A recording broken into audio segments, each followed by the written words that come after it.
La Minute Coaching avec Marie-Pierre Prudhomme. Bonjour à tous et bienvenue dans la Minute Coaching. Avec pour thématique ce mois de décembre, je trouve ma place dans la relation. Marie-Pierre, bonjour. Bonjour Julie. On évoque avec vous aujourd'hui les lois du système.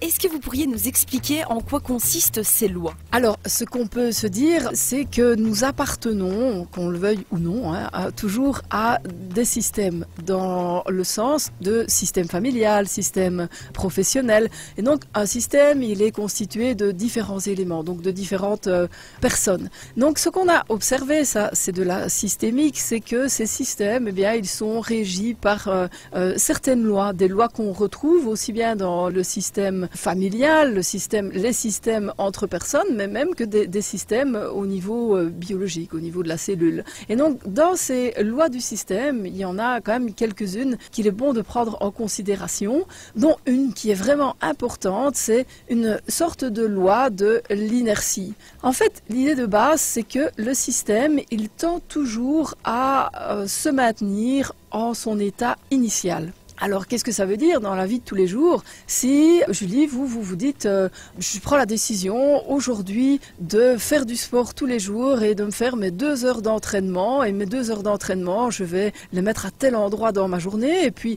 je vais manger plus que vegan. Voilà, et vous prenez des décisions comme ça qui vous semblent être tout à fait propres et personnelles. Mais néanmoins, il y a une famille qui vous entoure et il y a un boulot, il y a la radio, il y a plein d'activités. Alors, il faut bien se dire que si vous prenez ces décisions-là et que vous commencez à changer tous vos horaires, à changer toutes vos habitudes et même vos comportements, les autres ne vont pas nécessairement être en phase avec vous et ne vont pas nécessairement être prêts à modifier leurs propres habitudes. Combien même n'auraient-ils pas besoin de modifier leurs habitudes à eux, eh bien, figurez-vous que vous pouvez aussi les déranger, même si vous faites vos 2 heures de sport, vous pouvez déranger parce que vous exposez les autres à quelque chose qui est différent et qui peut aussi les renvoyer eux à un questionnement par rapport à leur mode de vie. Et donc on n'aime pas trop se questionner sur ses habitudes, on n'a pas envie de se remettre en question. Donc quand l'autre change, il faut déjà pas qu'il fasse bouger nos propres habitudes, mais en plus, il ne faut pas qu'il nous invite à nous remettre en question.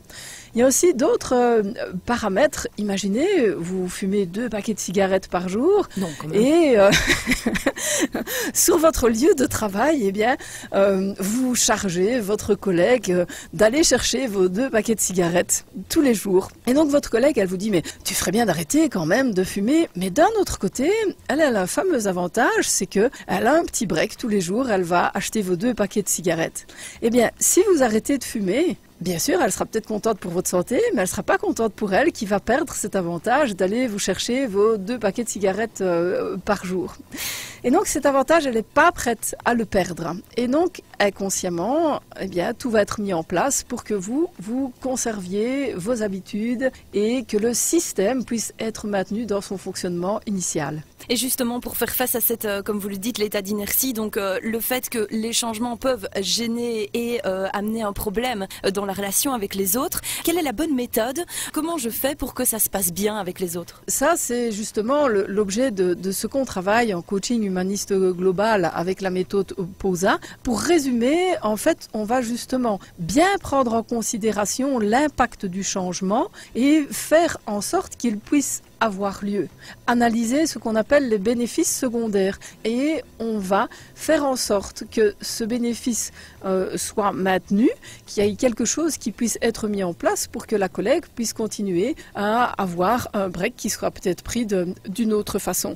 Ici, c'est un exemple un petit peu comique, hein, mais je pense qu'on peut le dupliquer et s'imaginer ce que ça peut faire en famille. Imaginez quelqu'un qui consomme de l'alcool. On a envie que la personne arrête, sauf que à chaque fois que la personne est sous état de consommation, eh bien peut-être que le reste de la famille se permet bien des choses qu'elle ne se permettrait pas si la personne n'avait pas consommé. Et donc la famille aura tendance inconsciemment à maintenir le système tel qu'il est et donc à maintenir la consommation de la personne. Donc l'important, c'est l'analyse de la situation et l'adaptation. Voilà, bien comprendre quelque part, entre gros guillemets, à qui profite le crime et mettre d'autres choses en place pour que chacun y trouve sa satisfaction et son bien-être. En tout cas, Marie-Pierre, je vous remercie. J'ai plus d'excuses pour ne pas aller au Voilà. sport 2 heures par semaine. On se retrouve la semaine prochaine pour le dernier axe de cette thématique. Je trouve ma place dans la relation. Je vous remercie pour cette capsule. Merci. Pour contacter Marie-Pierre, rendez-vous sur le www.coachingprud'homme.be ou par téléphone au 0478 99 71 57.